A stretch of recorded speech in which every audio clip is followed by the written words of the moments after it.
కాల విభాగంలో తప్పకుండా గుర్తుపెట్టుకుని తాను జరుపుకోవలసినటువంటివి కొన్ని ఉంటాయి. అందులో పుట్టినరోజు ఒకటి. నేను నా పుట్టినరోజు చేసుకోనండి అనకూడదు. నేను మీతో ఇంతకుముందు మనవి చేసి ఉన్నాను.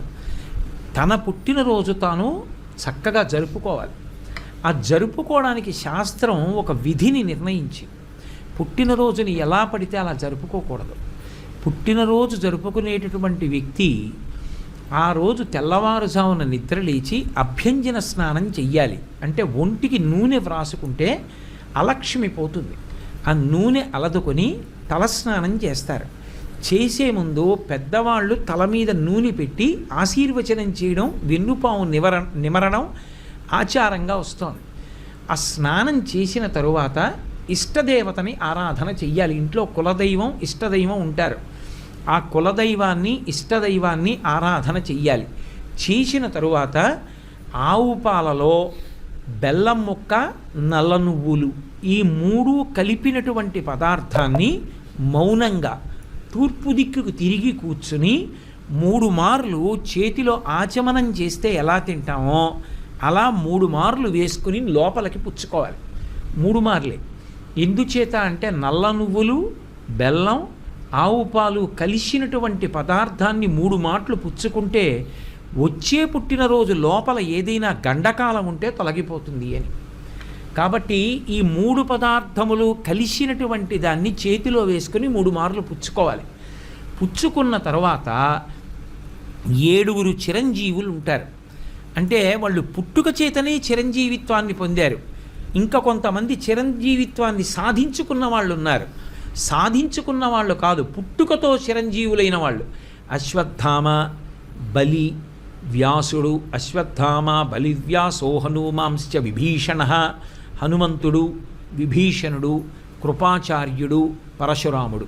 వీళ్ళ 7 కూడా సప్తైతే చిరజీవిన, పుట్టుక తెచ్చి చిరంజీవులు. ఈ 7 పేర్లు మనసులోనన్నా స్మరించాలి, పైకన్నా చెప్పాలి. ఆ రోజున తల్లిదండ్రులకి, గురువుగారికి తప్పకుండా నమస్కారం చేసి వాళ్ళ ఆశీర్వచనం అందుకోవాలి. మీ ఇంటికి దగ్గరలో ఏ దేవాలయం ఉంటే ఆ దేవాలయాన్ని దర్శనం చెయ్యాలి. చక్కగా మృష్ణాన్న భోజనం చెయ్యవచ్చు. రాత్రి మాత్రం బ్రహ్మచర్యాన్ని పాటించాలి. పుట్టినరోజున బ్రహ్మచర్య దీక్షకి విరుద్ధమైనటువంటి సాంసారికమైన కార్యక్రమాల్ని నిర్వహించకూడదు. అలా ఉంటే ఆ రోజు పుట్టినరోజుని సక్రమంగా చేసుకున్నాడు అని చెప్తారు. తన శక్తి కొలది దాన ధర్మాలు నిర్వహించాలి. తనకి ఐశ్వర్యం ఉందా, దానం చేస్తాడు. తనకి ఐశ్వర్యం లేదు, గోగ్రాసం అంటారు. చేతి నిండా కాసిని పచ్చగడ్డి పరకలు పట్టుకెళ్ళి ఒక ఆవుకి తినిపించి ప్రదక్షిణం చేసి నమస్కరిస్తే చాలు. ఇవి పుట్టినరోజు నాడు తప్పకుండా జ్ఞాపకం పెట్టుకుని చెయ్యవలసినటువంటి విషయాలు. వీటికి విరుద్ధంగా పుట్టినరోజుని మాత్రం చేసుకోకూడదు.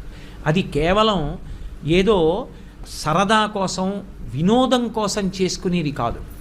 అది ఆయుర్దాయ సంబంధమైనటువంటిది. ఆ రోజు దీపం చాలా ప్రధానం. పొరపాటున కూడా అక్కర్లేని విషయాలు పిల్లలకి నేర్పితే అవే విశృంఖలత్వాన్ని పొందుతాయి. రేపు పొద్దున్న ఎన్నో 7 పుట్టినరోజు చేసుకుంటున్నాడో అన్ని కొవ్వొత్తులో, అన్ని దీపాలో వెలిగించడం. దీపాన్ని గౌరవించు, దీపం వెలిగించు. దీపం దగ్గర మట్టు మీద ఓ అక్షతలో పువ్వో వేసి నమస్కారం చెయ్యి. అది నీ ఇంట కాంతి నింపుతుంది, నీ జీవితాన్ని నిలబెడుతుంది. గురువుగారికి నమస్కారం చేయి, తల్లిదండ్రులకు నమస్కారం చేయి, పెద్దలకి నమస్కారం చేయి.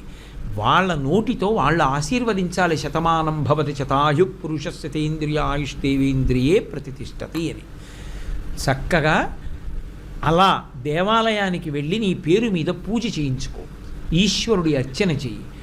అపమృత్యు దోషం కబళించకుండా ఉండడానికి నల్ల నువ్వులు, బెల్లం, పాలు, ఆవు పాలతో కలిసినటువంటి పదార్థాన్ని 3 మాటలు స్వీకరించు.